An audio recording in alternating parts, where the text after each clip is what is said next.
Hey guys, welcome back to my channel. So in today's video I'll be showing you guys how to add an audio from a video. So the first thing you're going to need is Capcut. I'm going to go ahead and add a random image, and I'm going to show you guys how this is done. So after selecting the image or the video clip, you're going to go ahead and select sounds. After which we're going to select extract sound from video, and this is the method you would use to extract the audio from a previous video to add it to the current video that you're editing.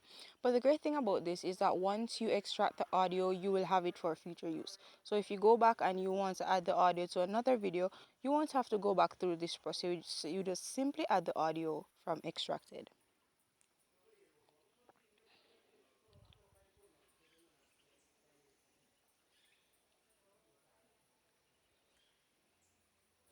So after adding the audio, you could go ahead and adjust the image or the video that you have to match with the audio. So if you guys found this video useful or you liked this video, please leave a like, leave a comment, and finally, please don't forget to subscribe.